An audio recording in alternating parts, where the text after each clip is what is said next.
Good evening. I am Armani Stafford, a senior majoring in English with a minor in Women, Gender, Sexuality Studies. I am currently the president of the Student Alumni Association. On behalf of the Georgia State Alumni Association, the Student Alumni Association, and the College of Law, I want to thank you for joining us for today's program about preparing for and applying to law school. Many of you may be wondering if this is the right path for you, or seeking tips and advice on choosing a school, applying, and more. We are thrilled to have an outstanding panel of alumni here today to share their experiences and insights on all of these topics and more. We will meet our panel in a moment, but first, I want to introduce our moderator for this evening, Taylor Harper. Taylor is a double grad from Georgia State, having earned his bachelor's degree from the Robinson College of Business and his law degree from the College of Law.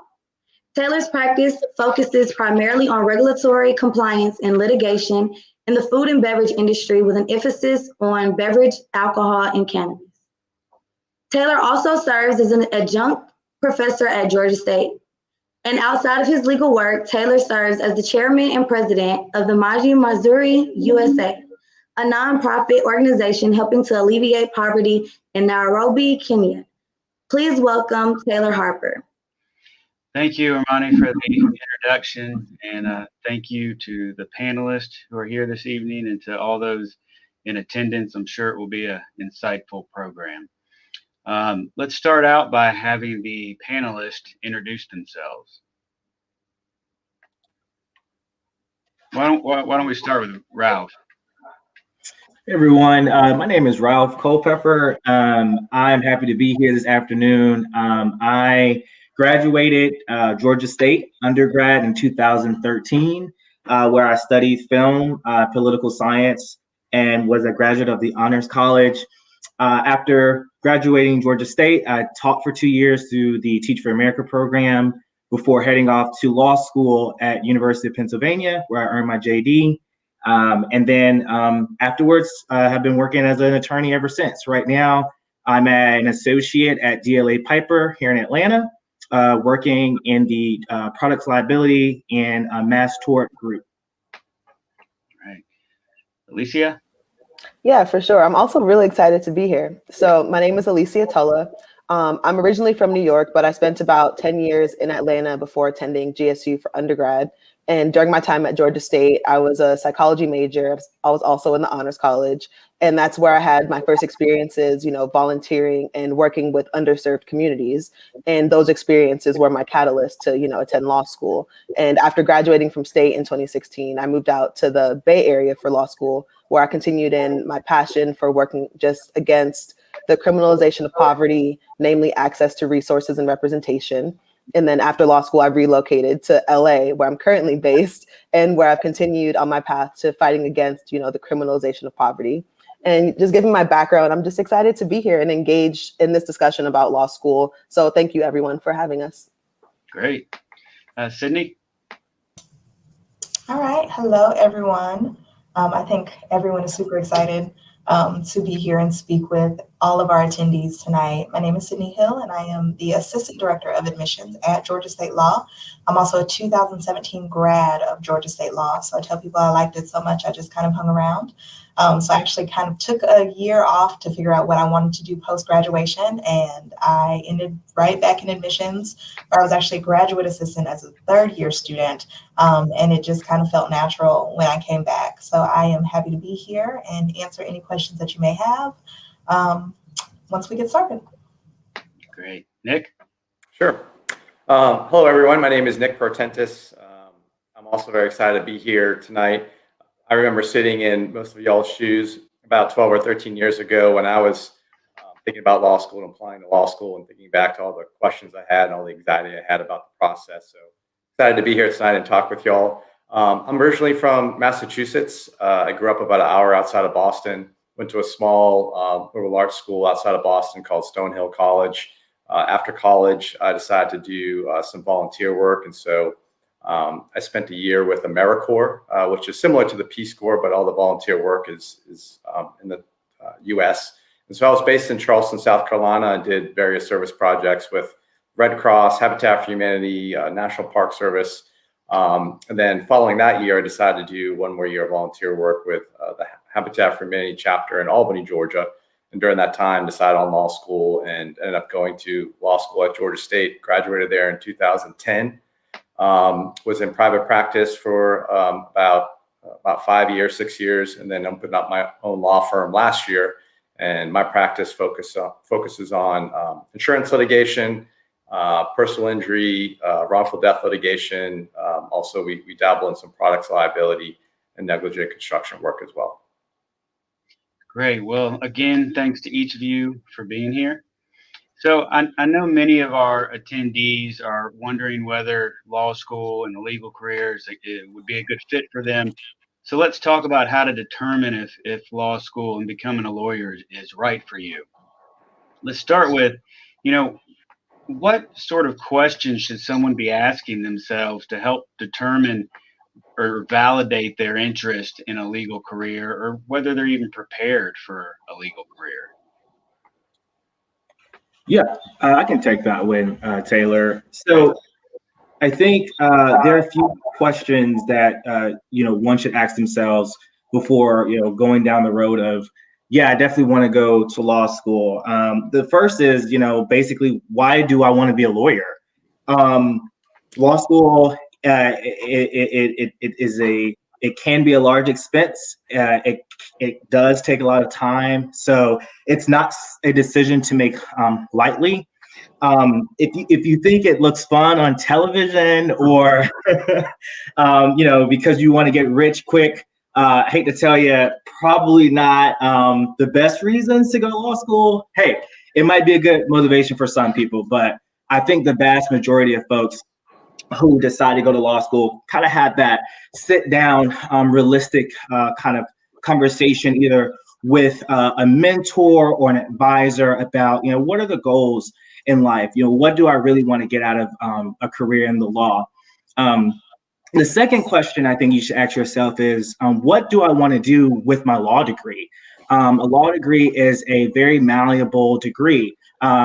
You can go into private practice. I think here on the panel, you can already see that there's a vast variety of different career paths you can take. So, are you trying to get into politics? Do you want to get into legislation? Do you want to, start your own firm? So those are the types of questions that I would ask as well. And then the last two I would kind of slide in are, should I take time off between undergraduate school and law school? And the reason I'm saying that is because I took time off, and I always knew I wanted to go to law school. I think for me, right after undergraduate school, I was burnt out, to be completely honest. I was tired, I was burnt out, and I needed some time to reflect on, what's really important to me. I knew that law school was the goal, but I think those 2 years helped me to kind of realize why they were the goal.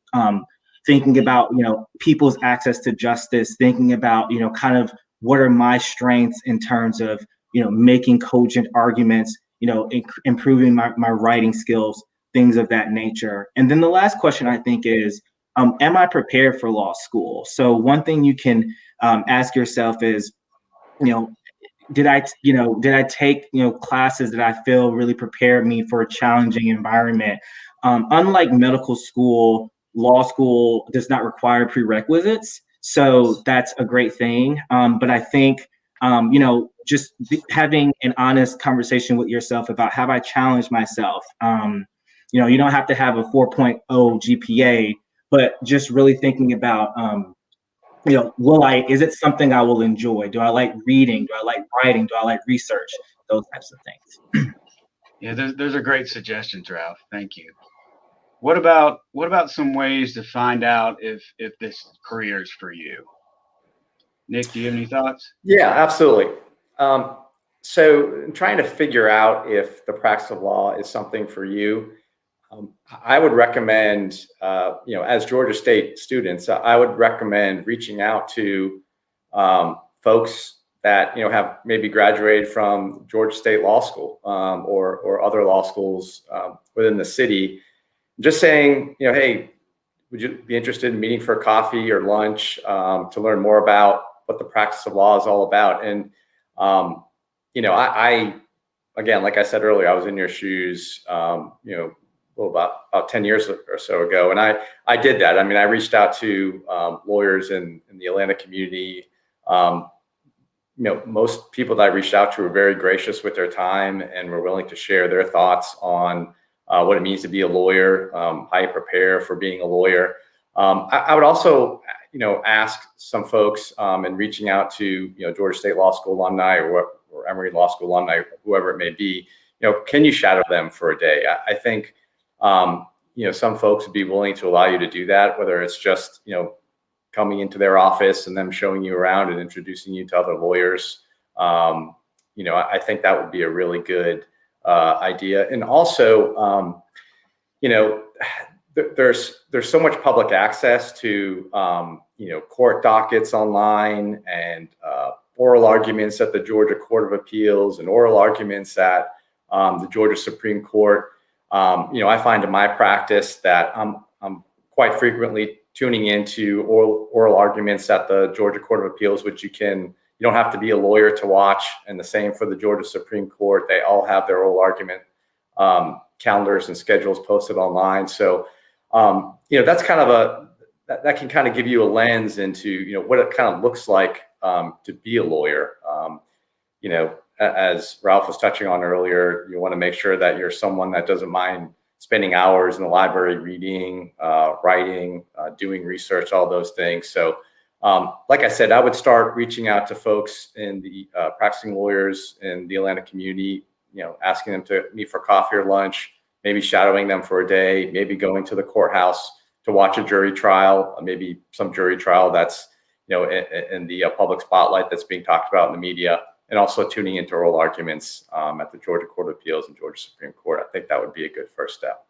Yeah, all good points. So what about choosing a law school? Any tips for students and alumni who, are exploring different options? Sydney, you're probably the best to answer that one. I was going to say, I'll chime in. And so there are a number of ways, right? The important things to remember is that just as much as you want a law school to choose you, you have to choose that law school. You are a consumer at the end of the day. So just because you feel like you like the name of the law school, or you're such and such went there, your dad went there, whomever, that doesn't mean that it's the place for you, and that's totally okay. So I can tell you one thing I recommend, and it's something that I did, and I know a lot of people did, in choosing which law schools that they feel like may have met their needs. Figure out what your needs are. So for me, it was location, it was cost, and it was bar pass rates. You can throw in employment too, because also if you're not trying to get a job, these things don't matter. And I wouldn't recommend coming to law school if that's not your goal. But figure out those things and then find the schools that match those things. So for me, I got a list of all the schools that I was interested in. And after that, I made individual profiles for each of these schools. And I said, this is the cost of attendance for that school. This is where that school is located. These are the bar pass rates for that school. And I encourage everyone to do that. Some people do it in a spreadsheet. I wanted to spread each profile around my room, and so I could touch and really see and compare and do all of those things. But there are a number of ways to do it. And that's kind of where I start, is just kind of figuring out what things are important to you in a law school or in a learning environment, beyond kind of the basics. Hopefully you're applying places that you're going to get a good education. Hopefully you're applying to places that you like the community, but figure out what other things are important to you. Yeah, that's great. I certainly hear you on the cost. That was a big factor for me. I know that's one of the reasons I chose Georgia State was its affordability. Okay, so we've talked a little bit about the decision process. Let's kind of move into a conversation about what it's like to actually be a law student. Some of our attendees are probably current undergrad students who may be going straight into law school. So what was that transition like from undergrad to being a law student? Any advice, Nick? Yeah, sure. So, I think Ralph touched on this earlier, and I felt very similar to him after graduating college. I was kind of burnt out. I was done. at least I wanted a break from studying, going to class, spending, crazy hours in the library. And so, as I mentioned earlier, I took a couple of years off between college and law school, to do some volunteer work. And I am so thankful that I did that, because I think it really gives you a different perspective, and also just kind of allows you to kind of branch out a little bit, and gives you more time to think about, is law school really for me? Do I really want to take on, the expense and the time that law school requires? And also, with law school, you're of course taking yourself out of the job market for 3 years. So I think giving yourself extra time in between college and law school to kind of reflect on whether law school is actually for you, I think it was a good strategy for me. It's maybe not for everybody, but for me, it worked out well. And I think I was thinking about law school towards my senior year in college, and then through AmeriCorps and through Habitat for Humanity, I continued to think about it and decided that it was the right option for me. As far as the difference between college and law school, it's almost night and day. It's college obviously has a huge emphasis on the social aspect and Greek life and going to football games, basketball games, all that stuff. That's really not the focus of law school. The focus really is on studying, getting exceptional grades, trying to do your best. I mean, there is a social aspect to law school, and there are functions that your law school will organize for you to meet other students, but it's a completely different animal, law school. I mean, I remember thinking back to my first year in law school. I was at the library till probably 9 o'clock every single night, with the exception of maybe Friday nights. I was back at the library on Saturday mornings around 10. I was there till about 5 or 6. Basically the same for Sunday. So that was kind of my routine the first year. Things lighten up a little bit your second year, and most certainly your third year, but be prepared to be grinding it pretty hard your first year. It was definitely a shock for me. Yeah. So, you talk about the effort that has to be put into it. I mean, the time and energy commitment is significantly greater than it was, at least for me, than it was in undergrad. Yeah, I think that's right on. What about your expectations though? So you have expectations, right, when you go into law school, and then you're like, oh, this is what it's really like. What were those differences like for you, Alicia? Yeah, for sure. So I thought law school was going to be mentally taxing, but I just didn't know how much. Like, I was going to school with people who had, lawyers and judges in their families, and who were already familiar with so many aspects of what being a law student entails. Everyone's on the same playing field when it comes to first year classes, right? Like, we don't know what we're doing, but some people have just the built-in support system of people who've done it before. So the curve seems to, I guess, steepen really quickly. At least it did for me. And, add to that the fact that you're adjusting to a new social setting, and you're going through a lot of emotions just around school, around grades, around your job, your network, and just your life in general. I think it can be a lot.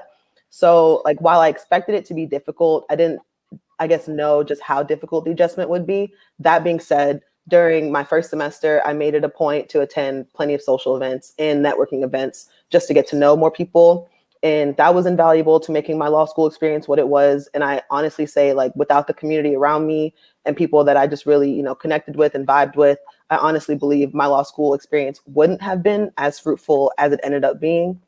And someone mentioned a little bit earlier, just like the cost of law school. I didn't realize how expensive law school would be. And I'm not talking about just like the cost of tuition and living, but the cost of socializing and just being in that space was really expensive in my experience. And it changes depending on where you are, obviously, but they tell you not to work during the school year, and especially not as a 1L, because the adjustment is just so drastic for a lot of people. I had just come from Atlanta, where I was working 2 jobs throughout college, in addition to being, really involved on campus. So that didn't really sit well with me. Some people are fortunate enough not to have to work during law school, and that's great. But I got a job at the beginning of my second semester of law school that worked really well with my schedule and like eased the stress of not making money during the school year. So that's something I would like to add about expectation versus reality. So overall, I would say like it's nice to have expectations about what your life in law school is going to be like, but it's even more important to just leave room for adjustments throughout, I think. Yeah, good advice. What about you, Ralph? What advice would you give to an incoming law student? Do everything I didn't do. I'm joking. Yeah, so I think for coming into law school, so much like Alicia, I did not have attorneys in my family. I did not really know what to expect from law school, or even kind of what lawyers really did. So I say that, but then with a caveat, right? So before you go into law school, I think it's really important to relax.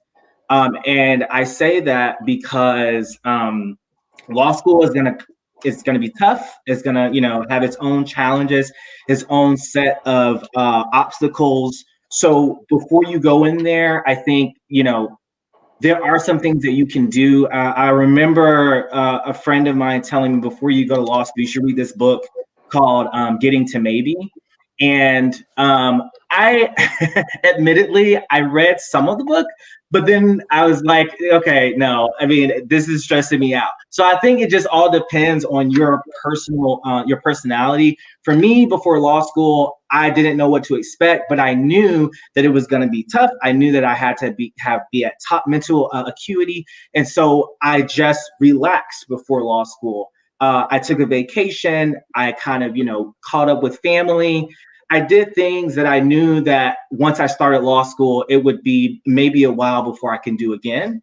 So I would definitely say that. Now, with that in mind, I think there are some programs out there. I think maybe like 1 or 2 week programs for folks. I think Georgia State might have one. I definitely participated in one myself, where you can go through like mock classes in law school. You can kind of get a preview of what law school is going to be like. It's not too taxing, and it's just for a few weeks. So something like that might be good to do, just to get acclimated if you're not familiar. And then the other thing I would say is pace yourself. That's the other advice I would give to an incoming law student. It's easier said than done, but pace yourself, and remember that law school can be a very competitive environment. If depending on the school, I think. And one thing I will say is, one thing I did before choosing a law school was, like, I visited the actual school. So I had, like, my spreadsheet and everything, but I said, once I got into certain schools, I went and visited them, and I just kind of talk with students. I think that's a good idea. See kind of what. Now, if you go towards final season, you might not want to do that because everyone's stressed. But on a regular, basis, if you go just talk to see how people are doing, see how people enjoy their law school life, I think that's a good idea. And to pace yourself, just kind of remind yourself, listen, I'm here, I'm competing against myself. I mean, there are all these people here, depending on your internal drive, and just keep that in mind as you go through. Yeah, that's great. Can I just add to that, to what Ralph was saying? What kind of just really surprised me about law school, especially the first year, is that I felt I was studying my butt off, and I really didn't give myself a lot of time to socialize. I mean, I would maybe on Saturday night, but most of the time I was studying my butt off, and I was doing the study groups, all those things, doing my regular outlines, and then you'd have other kids in my class, and I did okay. My 1L, I was certainly not at the very top of the class, but I did okay. But then there were kids in my class that I knew were partying several nights a week, fall asleep in class, and yet they're getting straight A's. It's just, law school is just really funny. I guess the whole point of that is that, studying, trying to be the person that studies the most in your class doesn't always result in good grades. And law school is just so difficult because you don't get any feedback at all throughout the year. Everything depends on how you do at the end of the semester exam. And so, try not to stress yourself out too much. I probably stressed myself out too much the first year. I wish I hadn't, but that would be my advice. Wise words, definitely. So in a moment, we're going to talk about the actual application process. But before we dive into it, let's talk a little bit about life as a lawyer and that transition from being a law student to being a lawyer. What was that like for you, Ralph? Gradual. I say that because over the summers, right? So when you're in law school, you'll have opportunities to work, maybe at a law firm, maybe at a government agency over the summers. And the summers are really good opportunities for you to shadow attorneys to kind of understand how everything works. And so for me, I kind of integrate that with my transition between law school to law student to lawyer, because everything I learned over the summers, I kind of took it in as, okay, this is my transitioning period.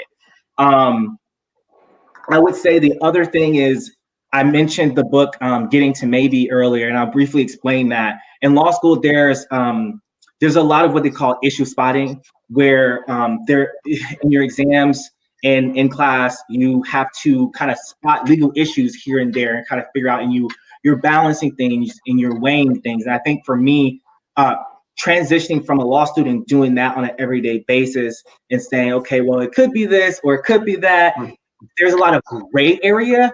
And as an attorney, you're being paid to make a decision, right? You're being paid to, a lot of times clients are not gonna care about the gray area. They're gonna expect you to say, okay, this is what you should do. And so I think transitioning from law school to an attorney, that was something that I guess I'm still learning. So yeah, those are the main two takeaways. Yeah, it's scary. Honestly, the transition can be a little scary. You go to representing paying clients. Yeah. Alicia, what would you say are on the one hand, like the most rewarding aspects of your job, and then on the other hand, the most challenging? I'll start with the positive. So I love just being able to help clients just generally. When I was at the firm, I started my career in big law before moving into public interest. It was nice to know that I was doing work that was actually benefiting someone in a way that, they wouldn't be benefited if I wasn't helping them.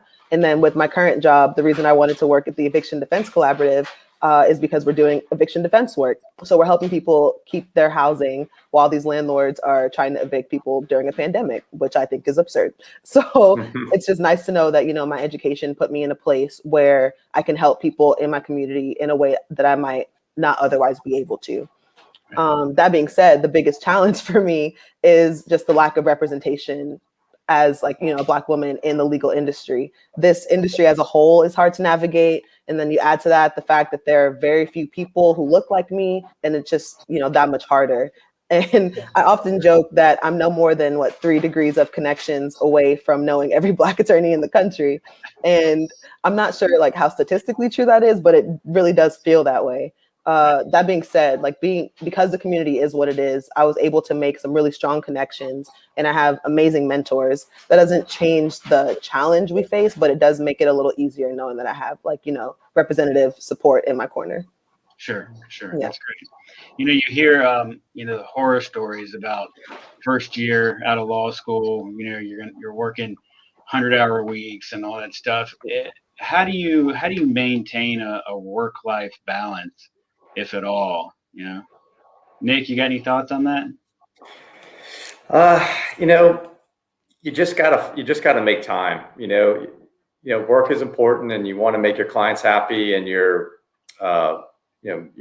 supervisor is happy. But mental health is extremely important, and I know firsthand lawyers that really did kind of have a meltdown in their careers early on because they were just so overwhelmed with the workload and the demands of their clients and their supervisors. And so, you just got to make time to, whether it's whatever your passion is in your spare time, whether it's exercising or spending time with friends or whatever it may be, you absolutely got to make time for yourself to do that.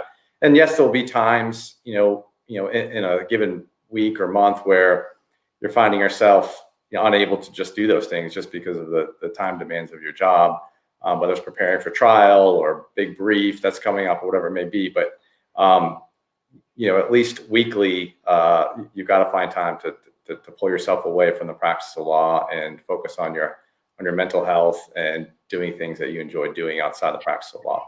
Definitely. So important.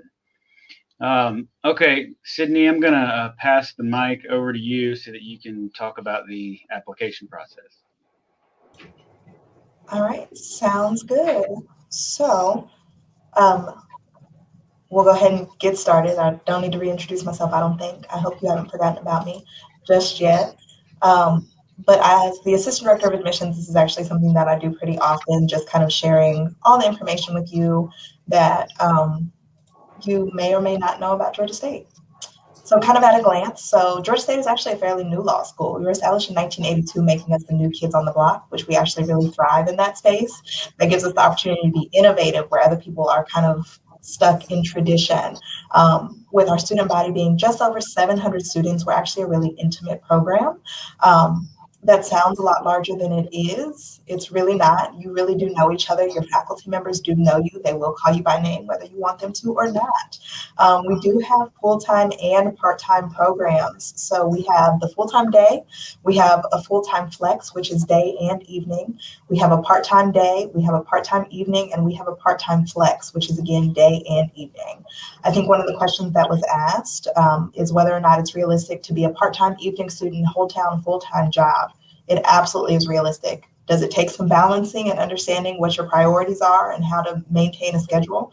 Absolutely, but it is doable. We have quite a few part-time students that not only hold down full-time jobs, but have families and all of those things. So we are super proud of those students, and they fit right in with the rest of our student body. I usually tell people that we're located right in the heart of downtown Atlanta, but you are all Georgia State students or alums, so you know exactly where we are. The law school has moved since Nick and Taylor were in law school, and it's not the same building that I even started my law school career in. This one's much nicer. It has windows, which sounds really, whatever, it's windows. But the last law school didn't have windows, and it was very dungeon-esque, and it was a little scary. Our student faculty ratio is 6.2 to 1. Again, your faculty will know you. They do have open office hours. They want you to come see them. That is why they are there. They are there to make sure that you succeed as a student and ultimately transition into a practicing attorney and a successful attorney. We do have several experiential opportunities, and those opportunities mean that that's where you get your hands dirty, right? Those are your hands-on experiences.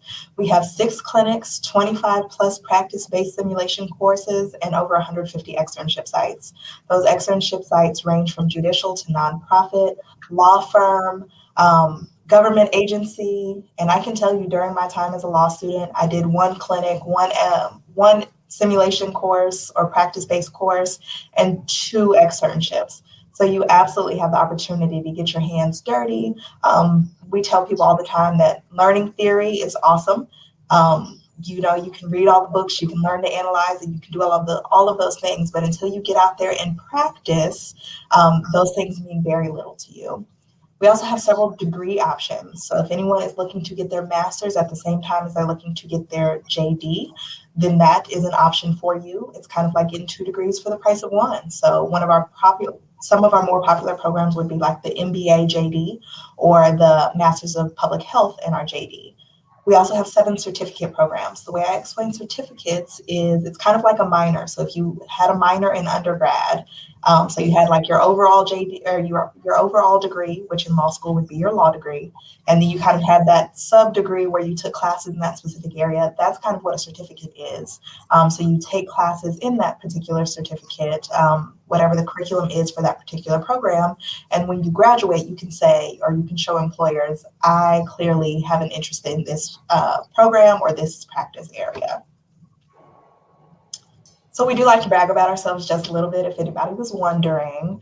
We do have a number 2 health law program. Our part-time program is a top part-time program. Again, we want to make sure that our part-time students are exposed or have the same opportunities as our full-time students. There's truly no different. Our part-time students have externships and participate in clinics. They are on law review. They are presidents of the Student Bar Association, which is like student government in law school.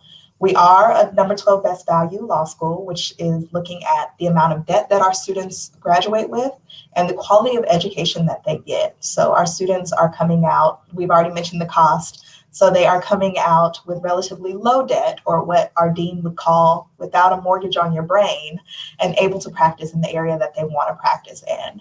We also have a top trial advocacy program. So for those that want to be in the courtroom, those that want to litigate, you can get those skills here. And then we mentioned our clinical programs, but they are number 27 in the nation as well.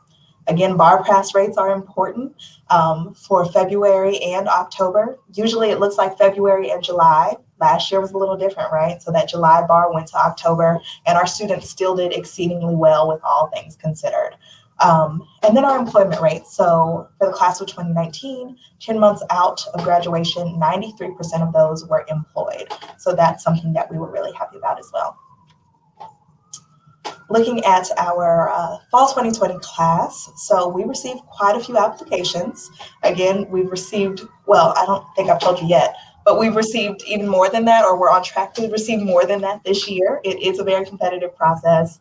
Out of those applications, we enrolled a class of 214 students, with the average age being 26. So it's been mentioned a lot that some people take time before law school, and that's perfectly acceptable. Some people take a few years, some people take a few more. You see, we have students that start at the age of 44, and that is perfectly okay.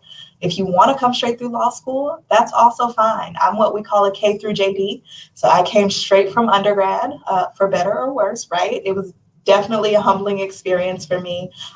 But you, again, are starting on the same playing field, whether you're coming in at 26 or coming in at 20. Looking at our racial and ethnicity diversity, we were at 38% this year. Full-time versus part-time, 162 to 53. And then we had 71 undergrad institutions represented. Quite a few of those, of course, were Georgia State, which we love to see. And then there were 64 majors represented. Oftentimes we get the question of, well, what major should I be to go to law school? And the answer is, we don't care, right? We want to make sure that you are in a major that you have chosen, that you are going to do well in, and that ultimately you are successful, so that when we look back at that transcript, we see like, okay, this is the major that they chose, and they buckled down and did what they had to do to succeed. Some people ask, do we take your major into consideration? And the answer is yes. So if you have a B- or a C in engineering versus somebody's A in basket weaving, obviously we're taking that engineering grade into consideration a little heavily. Looking at our medians, and so for those that may not know, median scores are what you want to look at when you're gauging your competitiveness in the application cycle. So the median undergrad GPA for Georgia State this year is a 3.52, and the median LSAT is a 158. Those are not make or break numbers. People often fall below and above those numbers, but that's what you're looking at to kind of gauge yourself. Some people ask, if I'm a splitter, what does that look like? And so for a splitter means that I might have a high GPA or lower LSAT, which was actually my case, right? My GPA was stellar. My LSAT score was but we do take both of those into consideration, and they can find some balance. That doesn't mean you can show up with a 4.0 and a 120 on the LSAT. That's not what that means. But if you're kind of in a pretty good range, then we can consider you. These are the basic components of the application. If you're not yet familiar with lsac.org or the Law School Admissions Council, you should be. They're the ones that administer the law school admissions test, which all of you will take. Well, we'll talk about that in a minute, but many of you will take. So there's the application, which is housed on lsac.org. There is a $50 application fee. If you apply without the application fee, it is non-refundable, or without the application fee waiver, it is non-refundable. Or if you reach out to me or our admissions office and say, can I get a fee waiver? We'd be happy to give you one so you can save your $50. Now, if you want to pay the $50, I won't stop you, but definitely reach out if you want a fee waiver. Then there is the LSAT score. We've talked about that. The last LSAT that we will accept is June. So if you are looking to apply fall 2021, you can take up to the June LSAT. Then there's the credential assembly service. That is a separate fee, but also you sign up on lsac.org. That is how we receive your LSAT score, your transcripts, and your letters of recommendation. We do require a transcript from all post-high school institutions. So whether you got your associates, your bachelor's, you went to multiple schools, transferred, whatever, we need all of those transcripts for consideration. That is a recommendation. We require a minimum of 2. We will accept a maximum of 4. If you are currently in school or not far removed, and when I say not far removed, I say within the last 1 to 2 years, I typically tell people that you need at least 1 from an academic source. So whether it's a faculty member or your advisor, we want to see 1 letter from a source like that. And the other one can come from an internship supervisor, a boss, any kind of, anyone else who can speak to your work ethic, your character, those kinds of things. There is a personal statement. Your personal statement is just that, personal to you. So we are not requiring anything additional. We are not posing a question to you. It is your opportunity to tell us what you feel like we should know about you. So you can talk about, your upbringing and how that shaped you. You can talk about a monumental moment in your life. You can talk about your college career. You can talk about, you can talk about whatever. You can talk about your passion. Why you want to come to Georgia State Law is always a plus. We love to see that in your personal statement, right? There are also some optional addenda. Your personal statement is not the place to say, I didn't do well on the LSAT. That's what an addendum is for. So in that optional addenda, in those optional addenda, you can do an academic addendum where if you had a rough semester or a rough class, you have the opportunity to tell us kind of what happened there, give us some context. The same for the LSAT. If you take the LSAT more than once, which we do accept, we will take your highest, but if it's a lot low, there's a big difference between your highest and your lowest, we want to see an explanation, right? We want to understand what the difference was. Did you study differently? Did you get a prep course that time? Did you go to Barnes & Noble again? Like, what was the difference? This is typically where I plug Khan Academy. Khan Academy is a free test prep service. They have partnered with lsac.org to offer free LSAT prep. Take advantage of it. That's not something that we had back in my day. It's something that I wish we would have had. I went to Barnes & Noble and self-studied, and that's why I had to take the LSAT twice, right? But you have the opportunity. There are resources out there. Please use them. Another thing I'll say about that is with the LSAT, Georgia State is accepting your highest. So again, we can see all the tests that you've taken, but we are accepting your highest. Something else to mention is the character and fitness addendum. So if you have anything that is a moving violation up to a felony, anywhere in between there, you need to tell us. I don't care if it's been expunged. I don't care if it's sealed. You need to tell us, right? This is a very candid process because when you go apply for the bar 3 to 4 years later, they're going to have these same questions for you. And you better hope that your law school application and your bar application match. We also accept diversity statements. So oftentimes people think that that is limited to race and ethnicity. It is not. We absolutely accept diversity statements about race and ethnicity, but you can also tell us that you are one of 20 kids. I feel bad for your mother, but that's awesome. You can tell us that you grew up in a small town that only had 1 stoplight. Cool. Tell us about it. Whatever makes you unique, let us know. Panther Scholars is actually something a little different. So earlier I kind of mentioned that everybody takes the LSAT. Well, that's not quite true. This is a new program that we actually launched this past fall for Georgia State students specifically. So if you are a recent grad within the last 3 years, or you are currently enrolled, or you plan to graduate from GSU very soon, then you have the opportunity to be admitted to Georgia State Law without having taken the LSAT. You do have to meet all of these criteria, though. It's not a pick and choose. These are not negotiable. You have to complete a minimum of 6 semesters at Georgia State Law. Your undergrad GPA has to be at least a 3.5. And back when you were getting to Georgia State University, that ACT or SAT, that score is what we're looking at. So you have to have been at least at the 85th percentile or higher back when you took it. So if you took it in, I have to think years, none of you probably took it in 2014. That was probably when I would have.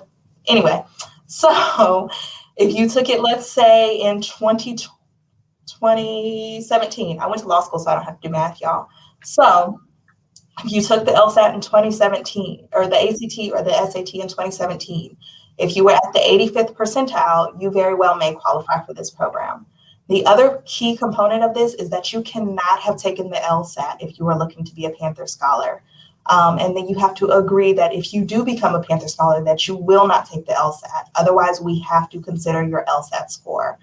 The application must be complete by the deadline. Again, none of these things are negotiable. There is no wiggle room. All of these things are set by the American Bar Association, but it definitely is a cool opportunity for Georgia State students that, again, don't want to take the LSAT, but may meet these criteria. And it's something that after this, we can talk about a little more because that was a pretty quick overview. Key dates to know. These are the dates that are important that will travel for all of our application cycles. So it says fall 2021, but you can slap a 22 on there or a 23. The application will open September 1. We begin reviewing files October 15th. We typically say it takes us about 4 to 6 weeks to review that file, but it does depend on the volume of applications that we have at any given time. The priority deadline for merit-based scholarships is March 15th. I encourage all of you, no matter when you are applying, to apply by March 15th. I tell people that's the deadline that I know I have money to offer. It's still competitive, but I know that we have a good shot at offering scholarship dollars. After March 15th, we will still consider you if you are admitted, but I don't know what the money looks like at that point. So your scholarship may have been higher if you had applied earlier. The application cycle closes June 1st of every year. But again, I said that you could take that June LSAT. That still holds true. You would just need to have that, you would still need to have your application in by June 1st, and then you take the LSAT and we'll get those scores automatically from LSAC once they're released. Panther Scholars is a little different. Your deadline is November 1st. And again, we can talk about Panther Scholars a little later. Okay, that was a lot. That's great. Thank you for that information. Absolutely. Do any of the panelists have any tips or advice on the application process? Open to anybody. I can start. It's not specifically about the application itself, but just, I guess, like what you do throughout the process. I think it's really important to reach out to schools' affinity networks, and that could be like based around anything, race, religion, interests, like you like to golf, talk to people at your school who like to golf, things like that.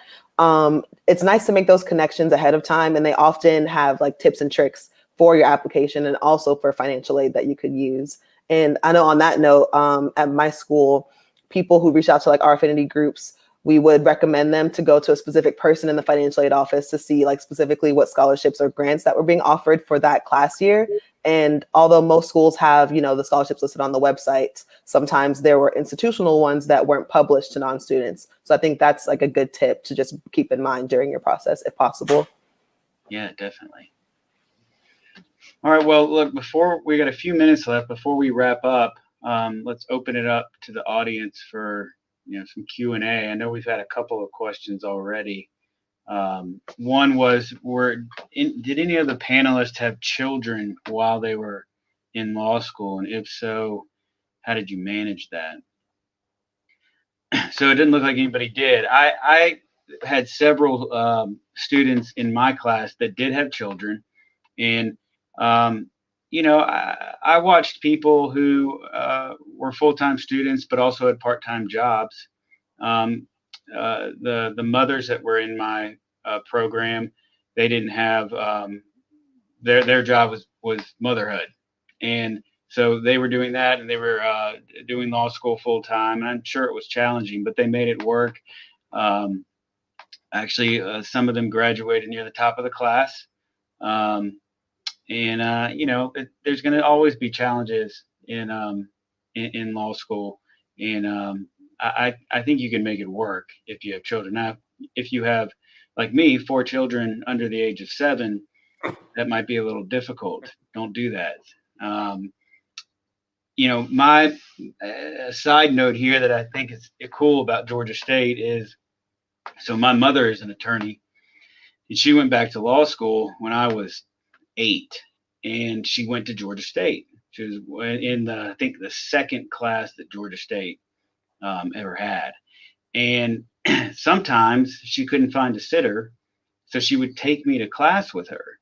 And I would sit in the law school class and, not really pay attention. But 20 years later, I sat in the same room with the same professors as a law student. Pretty crazy. It shows you that the professors are sticking around for that long. And One Taylor, of the can I add real quick? Yeah, please. For parents at Georgia State Law, we now have PALs, which is Parents and Law Students. So they kind of act as each other's support group. It was actually started by two of my classmates. They did it kind of unofficially. They were like, we watch each other's kids and study and do all of these things. And then it became an official student organization. So to answer that question, yes, it's doable. People do it all the time. You may want to consider part-time, but some full-time students do it too. But yes, it's doable. Oh, that's very cool. Another question was, did everybody get into law school on their first attempt? I did. Yeah. I was waitlisted. Waitlisted, yeah. I was, and so it all kind of worked out in the end. But it's one of those things. I think you'll end up where you're supposed to end up, and there's nothing wrong if you don't get where you think you're supposed to go. There's nothing wrong if you do end up waitlisted. That's totally okay. Has anybody on the panel done a court clerkship? Yes. I clerked. I clerked last year. Sorry, it seems so long ago because 2020 was like a blur. But yeah, I clerked in a federal district court for federal district court judge in Columbia, South Carolina. It's a fantastic and phenomenal opportunity. I think if you have the opportunity to clerk, I would recommend it for sure. And that is for if you go into doing litigation like I do, or if you do transactional work as well, or corporate work. So Great. Yeah, I did. I also did a clerkship. I clerked for a judge summer after my first year of law school in Fulton County Superior Court. And then my last year in law school, I did a clerkship at the U.S. Attorney's Office for the Northern District of Georgia in Atlanta, which was probably the best experience I had during law school. Great.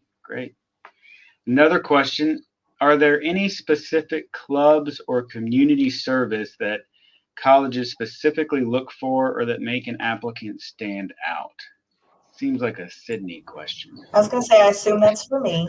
And so the answer is no. What we're looking for is that you participated and that you actually did things, right? So if I see 10 different service organizations or clubs or whatever on your resume, cool. But if all of them say member, okay, what does that tell me, right? So, but if you have two organizations and you were president of one and secretary of the other or whatever, it really is about quality over quantity. And we're just looking to make sure that, one, that you're active, and two, that you're committed and diligent. Yeah. If I can add on to that really quickly, I will say when I was at Georgia State undergrad, I was a part of the pre-law club. I was actually president at the time of the pre-law club, and it was very helpful and instrumental in just having different events and opportunities to preview kind of law school beforehand. Okay, this is a good one here. I think we kind of passed over on it earlier. How did you decide what part of law you wanted to specialize in? What area of law? I can start with that. I think it really just depends on, I think it tracks back to the reason that you go to law school, right? So I went to law school, specifically, just a little bit about my story. I started undergrad the year that Trayvon Martin was killed. So my catalyst for going to law school was to do criminal defense work, right? And civil rights work, fighting against criminalization of poverty type work. So I feel like that tracked throughout my entire experience of law school as well. And I think because my motivation was so strong, I was able to look back on that during the really difficult times of law school, specifically finals, when I was like, is this really worth it? Do I need to be doing this with my life? I think those types of just really strong motivating factors will help you maintain as much as possible. Yeah, that's great. I also know of numerous folks who thought they knew exactly what they wanted to do and now are doing something completely different, myself included. So I think, part of it is just being in law school and being exposed to the different areas of law and the internships or externships and figuring out what is a good fit for you. A question for Ms. Hill. Does applying 2 years in a row affect one's chances at all?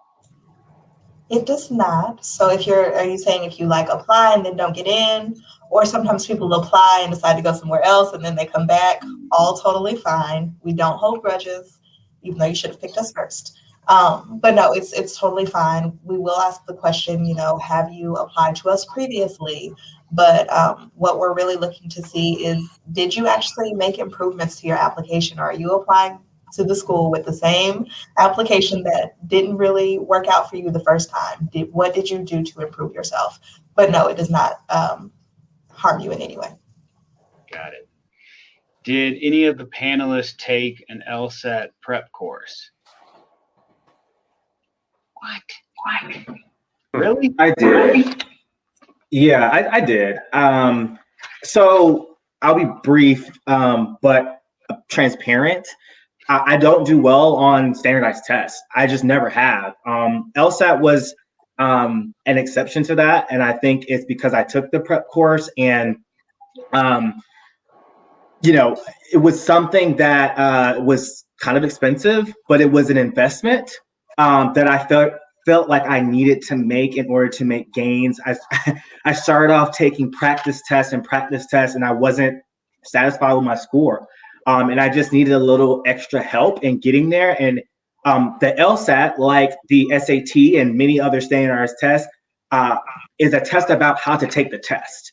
And so once I realized that, and once I was, able to the practice and get my score up, I realized that the investment was well worth it. Yeah. To follow up on that question, there's another question about, how early on should you start taking these prep courses? And if you're still in undergrad, how can you manage, studying for the LSAT while you're in undergrad? So I'll take that one. So a few things. So one, if you are still in undergrad, so I was still in undergrad when I was studying for the LSAT, and I use air quotes because I didn't do the things that I should have done, right? So I went to Barnes & Noble, I got the test prep book, but it was like, ooh, party on the front lawn. Ooh, we're going out tonight. None of those things are helpful. So truly consistency is key. So it's hard for me to give you a study 3 months out from your LSAT. It will depend on the person and how you study. So if sometimes it takes you longer to understand concepts and really master those skills, start earlier, and that's totally fine. In terms of managing undergrad, set out a schedule. So if you are in class between 9 to 12, then you have a break from 12 to 2 or whatever your schedule is, make sure that you carve out time each day to say, this is when I'm studying for the LSAT. Let your friends know, let your parents know that is not the time to call and check up on you, that's not when all of that happens. You have to be consistent, and that's truly the key to mastering the LSAT. Okay, last question. Are you fulfilled in your job and in your career? More so than not. Let's say that. More so than not. Yes or no? I would say yes. Like, it's stressful at times. I think everyone would agree that it gets stressful at times. But I think if you're doing the work that you feel like you need to be doing at the time, then it's worth it. So I feel good. Good.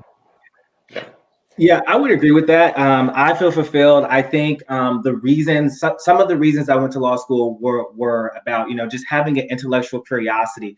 I feel like that's filled every day. My day to day, some days I'm working on, a project maybe all day, but a lot of times it's the variety of things. I had a deposition yesterday where I was deposing a doctor. I had to learn about all these medical terms that I had no idea about before going into the deposition. And so I think for me, I am fulfilled in terms of, just being in a place where I'm always learning new things. Mm-hmm. Yeah, I feel the same way. It took me a few years after law school to figure out what exactly I was good at and what my passion was. And I feel like, finally, after about 4 or 5 years, I've really settled in and doing work that I thoroughly enjoy. I love being a litigator. I love being in court, arguing motions, drafting briefs, doing legal research. That's kind of, I feel like, my calling. So yes, I definitely feel what I'm doing is fulfilling. That's great. And I will say, as the JD Advantage person on the panel, or the non-practicing attorney on the panel, I am fulfilled. I do enjoy my job. I can tell you, I think Ralph mentioned, his advice was do all the things I didn't do. That's actually my advice, right? Do all the things I didn't do. And that's why I'm here, because I want to encourage students in this space, or once you're admitted, to engage, to ask the questions, come to events, do all the things that I really did not do. I showed up on day one and I was like, I'm here. Why? That was unnecessary stress, right? So absolutely, I'm fulfilled. That's great. So that closes out the Q&A portion.